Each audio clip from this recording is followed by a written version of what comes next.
File ತೊಗೊಂಡು ಬೇಗ ಹೋಗಬೇಕು. ಏನೋ ಎಮರ್ಜೆನ್ಸಿ ಕೇಸ್ ಐತೆ ಅಂತಂದ್ರು. ಈ ಪೊಲೀಸ್ ಕೆಲಸ ಯಪ್ಪ, ಒಂದು 5 ನಿಮಿಷ ನೆಮ್ಮದಿಯಾಗಿ ಕುತ್ಕೊಳಕ್ಕೂ ಬಿಡಂಗಿಲ್ಲ. ರೀ ಟಿಫನ್ ಮಾಡಿ ಬರ್ರಿ, ಇಡ್ಲಿ ಚಟ್ನಿ ಸಾಂಬಾರು ಮಾಡೀನಿ. ಇಲ್ಲ, ಟೈಮ್ ಆಗತ್ತೆ, ನಾನು ಬೇಗ ಹೋಗ್ಬೇಕು. ಅರ್ಜೆಂಟಾಗಿ ಬಾ ಅಂತಂದು ಕಾಲ್ ಮಾಡಿದ್ರು. ಇನ್ನೊಂದು 10 ನಿಮಿಷದಾಗ ನಾನು ಹೋಗಬೇಕು. ಟಿಫನ್ನು ಏನು ಬೇಡ್ತಾಗ ಅಲ್ಲಿವರೆಗೆ ಮಾಡ್ತೀನಿ. ರೀ ಬೆಳಗ್ಗೆ ಅದಷ್ಟು ಕಷ್ಟಪಟ್ಟು ಮಾಡೀನಿ, ಪ್ಲೀಸ್ ತಿಂದು ಹೋಗ್ರಿ. ಇಲ್ಲ ಪೂಜಾ, ಬೇಡ. ನಾನು ಈಗ ತಿನ್ಕೊತ ಕುಂತ್ರೆ ಟೈಮ್ ಆಕತಿ. ಇಲ್ಲ, ನೀನು ಟಿಫನ್ ಮಾಡಿಬಿಡು. ನಾನು ಮತ್ತೆ ಬೇಕಿದ್ರೆ ಮಧ್ಯಾಹ್ನ ಆದ್ರೂ ಬರ್ತಾನೆ, ಇಲ್ಲ ಒಮ್ಮಟ್ಟಿಗೆ ಸಂಜೆ ಬಂದುಬಿಡ್ತಾನಂತೆ. ಎರಡಾದ್ರೂ ತಿಂದು ಹೋಗ್ರಿ. ಪೂಜಾ, ಬ್ಯಾಡ ಅಂತ ಹೇಳಿದ್ನಲ್ಲ. ಬೇರೆ ಯಾವುದಾದ್ರೂ ಕೆಲಸ ಆದರೆ ನಾನೇ ತಿಂದು ಹೋಗಿದ್ದೆ. ಆದರೆ ಇದು ಎಲ್ಲ ನಿಂಗೆ ಗೊತ್ತಾಗಂಗಿಲ್ಲ. ಅರ್ಜೆಂಟಾಗಿ ಎಮರ್ಜೆನ್ಸಿ ಬರ್ಕೊಂಡು ಅಲ್ಲಿ ಹೋಗ್ಲೇಬೇಕು ನಾನು. ಇಲ್ಲಾಂದ್ರೆ ಮತ್ತೆ ಏನಾದರೂ ಎಡವಟ್ಟಾದ್ರೆ ಮತ್ತೆಲ್ಲ ನನ್ನ ತಲೆ ಮ್ಯಾಗ ಬರೋದು. ನೀವು ಒಬ್ಬರ ಕೇಳಿದ್ವಿ, ನೀವು ಬೇಗ ಬರಲಿಲ್ಲ ಅಂತಂದು ಎಲ್ಲ ಮತ್ತೆ ನನ್ನ ತಲೆ ಮ್ಯಾಗ ಕೂಗಿ ಕುಂದಿರ್ಸ್ತಾರ. ನಿಮ್ಗೆ ಅದೆಲ್ಲ ಗೊತ್ತಾಗಲ್ಲ. ನೀನು ಸುಮ್ಮನಿರು, ನಾನು ಹೋಗ್ಬಿಡ್ತೇನೆ. ನೀನು ಟಿಫನ್ ಮಾಡು. ನಾನು ತಿನ್ನಿಸ್ತೇನೆ ಬೇಕಿದ್ರೆ. ನೀವು ಅಷ್ಟರಲ್ಲಿ ಕೀ ತೊಗೊಂಡು ನಿಮ್ಮ ಮೊಬೈಲ್ ತೊಗೊಂಡು ಪರ್ಸಿಗೆ ಎಲ್ಲ ಇಟ್ಕೋರಿ. ಅಷ್ಟೊತ್ತಿಗೆ ಒಂದೆರಡು ತುತ್ತಾದರೂ ಒಂದು ಇಡ್ಲಿ ಆದರೂ ತಿಂದೋಗ್ರಿ ಪ್ಲೀಸ್ ರೀ, ನಾನೇ ತಿನ್ನಿಸ್ತೇನೆ. ಪೂಜಾ, ಒಂದು ಸೆಕೆಂಡ್ ಅರ್ಥಕತೆ ಇಲ್ಲ ನಿಮಗೆ. ಅವಾಗಿಂದ ಹೇಳ್ತಿದ್ದೀನಿ ಟೈಮ್ ಆಗೈತಿ ಬಿಡು ಅಂತಂದೇಳಿ ಬರೀ ನಿಂದೆ ನೀವು ವಾಸಿಗೆ ತಗೊಂಡಿರ್ತಿ. ಏನಕ್ಕತ್ತ ಒಂದಿನ ಮನೆ ಟಿಫನ್ ಮಾಡಿ ಹೋಗ್ಲಿಲ್ಲ ಅಂದ್ರೆ ದಿನ ಏನು ಟಿಫನ್ ಮಾಡೇ ಹೋಗ್ಬೇಕಾ ಮನ್ಯಾಗ? ನೀನು ಮಾಡಿ ಹೋಗು, ನಾನೆಲ್ಲ ಆಮೇಲೆ ಬಂದು ಮಾಡೋದು ಗೊತ್ತೈತಿ. ನನಗೆ ನನ್ನ ಕೆಲಸಕ್ಕೆ ಅಡ್ಡಿ ಆಗಂಗೆ ಮಾಡಿದ್ರೆ ನಾನು ಮತ್ತೆ ನನಗೆ ಭಾಳ ತುಂಬ ಕೋಪ ಬರ್ತೈತಿ. ಸರಿ, ದಾರಿ ಬಿಡು ಸುಮ್ಮನೆ. ಅಲ್ಲ ರೀ, ನಾನು ಮಾತಾಡಬೇಡ ನೀನು. ಅಲ್ಲ, ಎಷ್ಟು ಬಂದು ಬರೋ ಟಿಫನ್ ಮಾಡಿ ಹೋಗೋದಕ್ಕೆ ಎಷ್ಟು ಬೈದು. ಬರಲಿ ಸಾಯಂಕಾಲ, ನಾನು ಬಂದರೂ ಮಾತಾಡ್ಸಂಗಿಲ್ಲ. ಇವ್ರು ಟಿಫನ್ ಮಾಡ್ತಾರಂದು ನನಗೆ ಬೆಳಗ್ಗೆ ಸ್ವಲ್ಪ ತಲೆನೋಯಾಗುತ್ತಿದ್ರು. ಬೇಗ ಎದ್ದು ಇಡ್ಲಿ ಚಟ್ನಿ ಸಾಂಬಾರು ಎಲ್ಲ ಮಾಡಿದ್ದೆ. ನಾನಾದರೆ ಯಾವ ಖುಷಿಗೆ ತಿನ್ನಲಿ.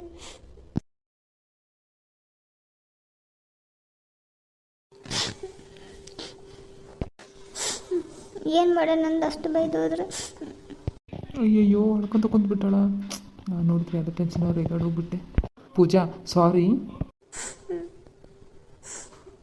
ಪೂಜಾ, ನಿನ್ನ ಸಲುವಾಗಿ ವಾಪಸ್ ಬಂದನಿ, ಬೈದೋಗ್ಯಾನೆ ಅಂತಂದು ಬೇಜಾರು ಮಾಡ್ಕೊಂಡಿರ್ತಾಳೆ ಅಂದು ನೀನು ನೋಡಿದ್ರೆ ಆ ಕಡೆ ಮಕ್ಕ ತಿರುಗಿಸ್ತೀಯಲ್ಲ. ನಾನು ಮತ್ತೆ ಹೋಗ್ಬೇಕೀಗ, ನೀನು ಬೇಜಾರಾಗಿರ್ತೀಯ ಅಂತ ಮತ್ತೆ ಬಂದೆ. ಹೋಗ್ರಿ, ನಿಮ್ಮ ಸಾರಿ ಏನೂ ಬೇಕಾಗಿಲ್ಲ. ಹೆಂಗೆ ಬೈದೋದ್ರಿ? ಅಲ್ಲ, ನಾನು ಏನು ತಪ್ಪು ಮಾಡಿದೆ? ಟಿಫನ್ ತಿಂದು ಹೋಗ್ರಿ ಅಂತ ಅಂದಷ್ಟೇ. ಪೂಜಾ, ಈ ಕಡೆ ನೋಡ್ತಿಲ್ಲ ನೀನು. ಮೊದಲು ಅಳೋದು ನಿಲ್ಲಿಸು. ನಿಂಗೆ ಅಳ್ಕೊಂತ ಇದ್ರೆ ನೀನು ಹಿಂಗೆ ಅಳ್ಕೊಂತ ಇರೋದು ನೋಡೋಕೆ ನಾನು ಮತ್ತೆ ವಾಪಸ್ ಬಂದೇನೇನು? ಸುಮ್ಮನೆ ಆಗ ಮೊದಲು ಕಣ್ಣೀರು ಒರೆಸಿಯ. ಸರಿ, ಇದೇ ಲಾಸ್ಟ್. ಇನ್ಮೇಲೆ ನಿನ್ನ ಮೇಲೆ ಕೂಗಾಡಲ್ಲ. ಆದ್ರೆ ನಾನು ಕೆಲಸ ಟೆನ್ಷನಲ್ಲಿದ್ದಾಗ ಹೊರಗೆ ಹೋಗ್ಬೇಕು, ಅರ್ಜೆಂಟ್ ಹೋಗ್ಬೇಕು ಅಂದಾಗ ನೀನು ಅಷ್ಟು ಫೋರ್ಸ್ ಮಾಡಬೇಡ. ನಮ್ದು ಏನಾದರೂ ಹೊರಗೆ ಅರ್ಜೆಂಟ್ ಇರ್ತೈತಿ. ಏನಾಗ್ತೈತಿ, ಒಂದಿನ ಟಿಫನ್ ಮಾಡಲಿಲ್ಲ ಅಂದ್ರೆ, ಊಟ ಮಾಡಲಿಲ್ಲ ಅಂದ್ರೆ ಏನಾಗತ್ತಿ? ನಮಗೆ ಹೋಗ್ಬೇಕನ್ನೋ ಟೆನ್ಷನ್ ಇರ್ತೈತಿ. ನೀವು ನೋಡಿದ್ರೆ ಟಿಫನ್ ಮಾಡಿ ಹೋಗ್ಬೇಕು ಅಂತೀರಿ. ಇಲ್ಲಿ ಟಿಫನ್ ಮಾಡೋಗ್ಲಂದ್ರೆ ಏನಾಗಲ್ಲ, ಆದ್ರೆ ಅಲ್ಲಿ ಹೋಗ್ಲಂದ್ರೆ ಭಾಳ ಎಡವಟ್ಟಾಕತಿ. ಅರ್ಥ ಮಾಡ್ಕೋ ಸ್ವಲ್ಪ.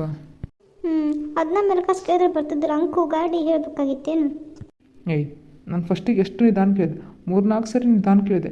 ನೀನೇ ಅಲ್ಲ ಎಷ್ಟು ಬ್ಯಾಡ್ ಅಂದರು ಒತ್ತಾಯ ಮಾಡಿ ಟಿಫನ್ ಮಾಡು ಅಂತಂದ್ರೆ ಅದಕ್ಕೆ ಕೋಪದಲ್ಲಿ ಅಂಗ್ರಿಗಾಡುವುದೇ. ಸರಿ, ಇದೇ ಲಾಸ್ಟು. ಇನ್ಮೇಲೆ ಆಗ ಮಾಡಲ್ಲ, ಓಕೆನಾ? ಇನ್ಮೇಲಾದರೂ ನಗು. ಮುಖ ಯಾಕೆ ಅಷ್ಟು ಗಂಟು ಇಟ್ಕೊಂಡಿಯ? ಈಗ ಸ್ವಲ್ಪ ನಾರ್ಮಲ್ ಆಗೈತಿ, ಇನ್ನು ಸ್ವಲ್ಪ ಸ್ಮೆಲ್ ಬರಬೇಕು. ನನ್ನ ಹೆಂಡತಿ ಅಂದ್ರೆ ಹಿಂಗಿರ್ಬೇಕು ನೋಡು. ಸರಿ, ನಾನೀಗ ಹೋಗ್ತೀನಿ, ಮತ್ತೆ ಟಿಫನ್ ಹಾಕೊಂಡ್ಬರ್ತೀನಿ, ಅದು ಮಾಡ್ತೇನೆ ಅನ್ಬೇಡ. ನಾನು ನಿನ್ನ ಬೇಜಾರಾಗಿದ್ದಕ್ಕೆ ನೋವು ಮಾಡಿ ನಾನು ಒಂದೇ ಒಂದು ಕಾರಣಕ್ಕೆ ವಾಪಸ್ ಬಂದೆ. ನಾನೀಗ ಹೋಗ್ತೀನಿ, ಸಾಯಂಕಾಲ ಬೇಕಿದ್ರೆ ಬೇಗ ಬರ್ತೇನೆ, ಒಟ್ಟಿಗೆ ಊಟ ಮಾಡೋಣಂತೆ. ಸರಿ, ಓಕೆ, ಹುಷಾರು. ಓಕೆ ಬಾ. ಅಲ್ಲ, ಟೀ ಮಾಡ್ತಿದ್ದೆ, ಕುಡಿದು ಹೋಗಿದ್ರೇನು? ಲೇಟ್ ಆಗತ್ತಾ? ಪೂಜಾ, ಇಷ್ಟೊತ್ತವರೆಗೂ ಏನು ಹೇಳಿ ಮತ್ತು ಹಂಗೆ ಮಾಡ್ತೀನಿ ನೋಡು. ಟೀ ಕುಡಿಯೋಕ್ಕೆಲ್ಲ ಟೈಮ್ ಇಲ್ಲ, ನಾನು ಹೋಗಬೇಕು. ಬಾ ಡೋರಕ್ಕೆ. ಸರಿ, ಸಾಯಂಕಾಲ ಮತ್ತೆ ಬೇಗ ಬರಬೇಕು. ಓಕೆ, ಬೇಗ ಬರ್ತೀನಿ. ನೋಡು, ಗಂಡ ಹೊರಗೆ ಹೋಗ್ಬೇಕಾದ್ರೆ ಈಗ ನಕ್ಕಂತ ಕಳಿಸ್ಕೊಡ್ಬೇಕು. ನೀನು ನೋಡಿದ್ರೆ ಆಗಲೇ ಬೇಜಾರು ಮಾಡ್ಕೊಂಡು ಕಳಿಸಿ, ಅದಕ್ಕೆ ನಾನು ಮತ್ತೆ ವಾಪಸ್ ಬರೋಂಗಾಯ್ತು. ನೀವು ಅಲ್ಲ ಬೇಜಾರು ಮಾಡಿದ್ದು, ನಾನು ಎಷ್ಟು ಖುಷಿಯಿಂದ ಟಿಫನ್ ಮಾಡ್ಕೊಂಡು ಬಂದಿದ್ದೆ ನನ್ನ ಗಂಡನಿಗೋಸ್ಕರ ತಿಂತಾರ ಅಂತಂದು. ನೀವೇ ಬೇಜಾರು ಮಾಡಿದ್ರಿ. ಸರಿ, ನೀನು ಬಿಟ್ರೆ ಸಾಯಂಕಾಲದವರೆಗೂ ನಾನು ಇಲ್ಲೇ ನಿಂದಿರ್ಸ್ಕೊಂಡು ಇಲ್ಲೇ ಮಾತಾಡ್ಕೊಂತ ಕುಂತ್ಬಿಡ್ತಿ. ನಾನು ಒಕ್ಕ ನೋಡು. ಸಾರಿ, ಹೋಗಿ ಬರ್ತೀನಿ. ಹುಷಾರು ನೋಡ್ರಿ. ಪಾಪ ಬೇಜಾರು ಮಾಡೋಗೇನಂದು ಮತ್ತೆ ವಾಪಸ್ ಬಂದಾರ. ನಾನು ನೋಡು, ಸಾಯಂಕಾಲ ಬಂದರೂ ಮಾತಾಡ್ಸ್ಬಾರ್ದು ಅಂದ್ಕೊಂಡಿದ್ದೆ.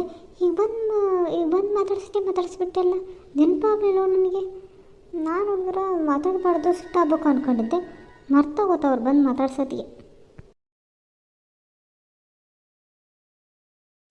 ಮಗಳೇ, ಹುಷಾರು ನೋಡಮ್ಮ. ನಮಗಂತೂ ನಿನ್ನ ಕಳಿಸ್ಕೊಡೋದು ಸ್ವಲ್ಪ ಇಷ್ಟನೇ ಇಲ್ಲ. ಆದ್ರೆ ನಮ್ಮ ಪ್ರೀತಿಯಿಂದ ನಿನ್ನ ಗುರಿಗೆ ತೊಂದರೆ ಆಗಬಾರ್ದು ಅನ್ನೋ ಕಾರಣಕ್ಕೆ ಕಳಿಸ್ಕೊಡಕತ್ತೀವಿ. ನೋಡಮ್ಮ, ಹುಷಾರಮ್ಮ. ಅಪ್ಪಾಜಿ, ಯಾಕೆ ನನ್ನ ಮ್ಯಾಗ ಸಿಟ್ಟಾಗಿಯ? ಇಲ್ಲವ ನಿನ್ನ ಮ್ಯಾಗ ಕವಸಿಟ್ಟಾಗಲ್ಲ ನಾನು ಇಲ್ಲವ ಹಂಗೇನಿಲ್ಲ ನೋಡು. ಮತ್ತು ಯಾಕೆ ನಾನು ಊರಿಗೆ ಹೊಂಟೇನಂದ್ರೆ ನನ್ನ ಕಡೆ ಕರೆಕ್ಟಾಗಿ ಮಾತಾಡಕತ್ತಿಲ್ಲ. ಏನು ಮಾಡ್ಲವ, ನೀನು ಚಿಕ್ಕವಳಿದ್ದಾಗಿಂದನು ಎಲ್ಲೂ ನಿನ್ನ ಬಿಟ್ಟು ಎಲ್ಲೂ ನೀನು ಯಾವ್ದಾರು ಇಲ್ಲೇ ಸಂಬಂಧಿಕರು ಮನೆಗೆ ಊರಿಗೆ ಹಬ್ಬಕ್ಕೆ ಇದಕ್ಕಾರ ಹೋದ್ರಾದ್ರೂ ನಿನ್ನ ಬಿಟ್ಟಿರ್ತದಿಲ್ಲ ನಾನು. ನಿಮ್ಮ ಅವ್ಗೆ ಬೈದು ಆದಷ್ಟು ಬೇಗ ಕರ್ಸ್ಕೊಂಡ್ಬಿಡ್ತಿದ್ದಿಲ್ಲ. ಅಂಥದ್ರಾಗ ಈಗ ನೀನು ಅಷ್ಟು ದೂರ ಊರಿಗೆ ಹೊಂಟಿಯಲ್ಲ, ಅದು ಬೇಜಾರಾಗತ್ತೈತೆ ನನಗೆ.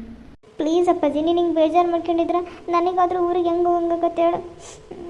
ಪ್ಲೀಸ್ ಅಪ್ಪಾಜಿ, ನಕ್ಕಂತ ಕಳಿಸ್ಕೊಡ್ರಿ.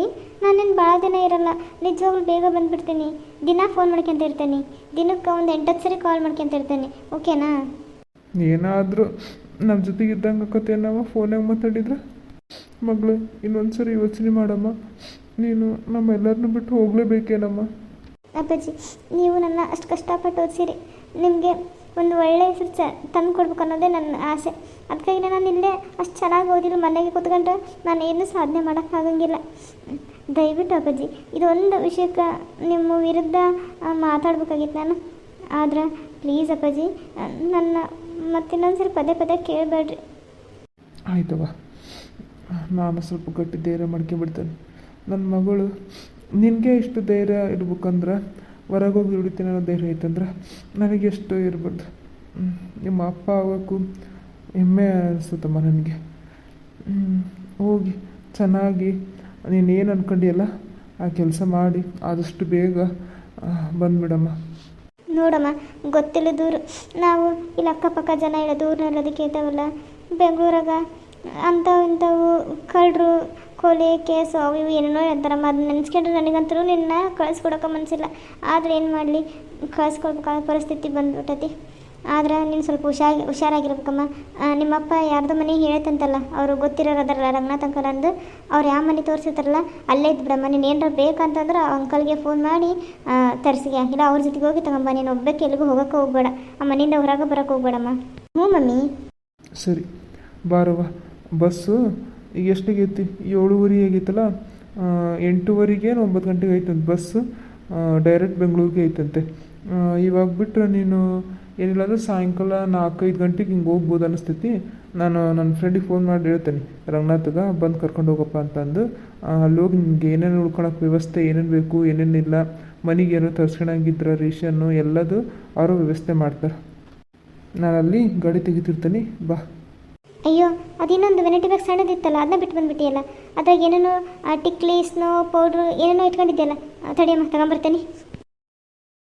ಪಾಪ ಮಮ್ಮಿಯವ್ರಿಗೆ ನನ್ನ ಕಳಿಸ್ಕೊಡೋಕೆ ಇಷ್ಟನೇ ಇಲ್ಲ. ಅಪ್ಪಾಜಿನೂ ಭಾಳ ಬೇಜಾರಾಗೈತೆ.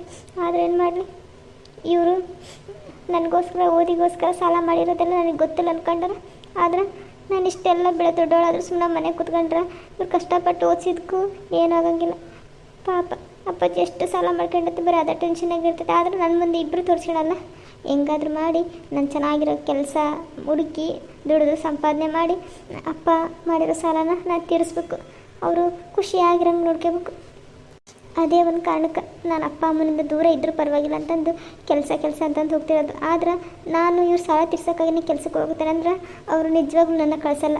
ಅದಕ್ಕೆ ಇಷ್ಟು ಹಠ ಮಾಡಿ ನಾನೇ ಹೋಗ್ತಿದ್ದೀನಿ. ನಾನು ಹೋಗಿ ದುಡ್ಡು ಸಂಪಾದನೆ ಮಾಡಿ ಬರೋವರೆಗೂ ಇವ್ರಿಗೆ ಹೇಳಂಗಿಲ್ಲ ನಾನು.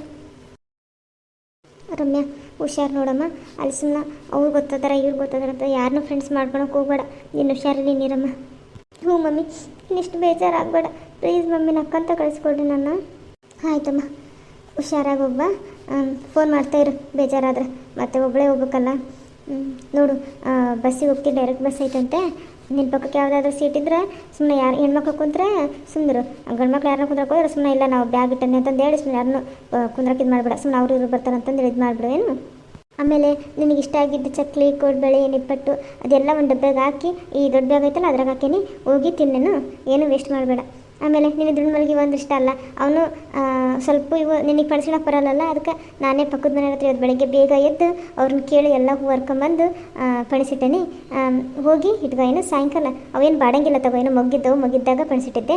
ಸ್ವಲ್ಪ ನೀರು ಚುಮ್ಮಿಸಿ ಆ ಒಂದು ತಣ್ಣನ ಬಟ್ಟೆ ಸುತ್ತಿ ಒಂದು ಕವರ್ಗೆ ಹಾಕಿಟ್ಟೇನಿ, ಹೋಗಿಟ್ಕ. ಹ್ಞೂ ಮಮ್ಮಿ, ಹೋಗಿ ಬರ್ತೆ ನಾನು.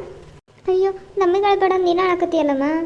ಇಷ್ಟು ಬೇಜಾರು ಮಾಡ್ಕೊಂಡು ಯಾಕೆ ಹೋಗ್ಬೇಕಮ್ಮ? ಇಲ್ಲ ಮಮ್ಮಿ, ನನಗೆ ಹೋಗ್ಬೇಕಂತ ಬೇಜಾರಾಗುತ್ತಿಲ್ಲ. ನೀವು ನನ್ನ ಮ್ಯಾಗೆ ಎಷ್ಟು ಪ್ರೀತಿ ಇಟ್ಟಿರಲ್ಲ, ನನಗೆ ಇಷ್ಟ ಆಗಿದ್ದು ಒಂದು ಮರ್ತಿಲ್ಲ, ಎಲ್ಲ ಮಾಡಿರಿ. ಅದು ನೋಡಿ ಖುಷಿ ಕಣ್ಣೀರು ಬಂತು ಅಷ್ಟೇ. ನಾನು ಇಲ್ಲೇ ಇದ್ದರೂ ನೀವು ನನ್ನ ಹೋಗೋದೇ ಬಿಡಿಸ್ಬಿಡ್ತೀರ ಅಷ್ಟೇ, ಮನಸ್ಸು ಚೇಂಜ್ ಮಾಡಿ. ಸರಿ ಮಮ್ಮಿ, ನಾನು ಹೋಗಿ ಬರ್ತೇನೆ. ಅಪ್ಪಂದು ನೀನು ಆರೋಗ್ಯ ಸರಿಯಾಗಿ ನೋಡ್ಕಿರಿ, ಕರೆಕ್ಟ್ ಟೈಮಿಗೆ ಊಟ ಮಾಡಿರಿ.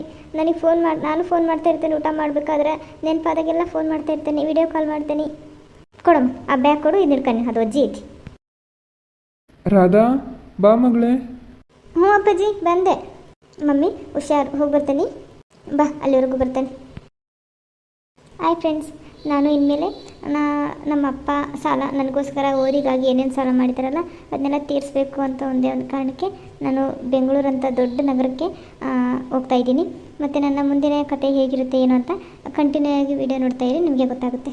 ಮತ್ತು ಮುಂದಿನ ವಿಡಿಯೋದಲ್ಲಿ ಸಿಗ್ತೀನಿ. ಇವತ್ತಿನ ವಿಡಿಯೋ ನಿಮಗೆ ಇಷ್ಟ ಆಗಿದ್ದರೆ ಪ್ಲೀಸ್ ಫ್ರೆಂಡ್ಸ್ ಲೈಕ್ ಮಾಡಿ, ಶೇರ್ ಮಾಡಿ, ಹಾಗೆ ಕಮೆಂಟ್ ಮಾಡಿ. ಇನ್ನೂ ನನ್ನ ಚಾನಲ್ನ ಯಾರು ಸಬ್ಸ್ಕ್ರೈಬ್ ಮಾಡ್ಕೊಂಡಿಲ್ವೋ ಪ್ಲೀಸ್ ಫ್ರೆಂಡ್ಸ್ ಸಬ್ಸ್ಕ್ರೈಬ್ ಮಾಡ್ಕೊಳ್ಳಿ. ಮತ್ತು ಮುಂದಿನ ವಿಡಿಯೋದಲ್ಲಿ ಸಿಗ್ತೀನಿ. Bye friends.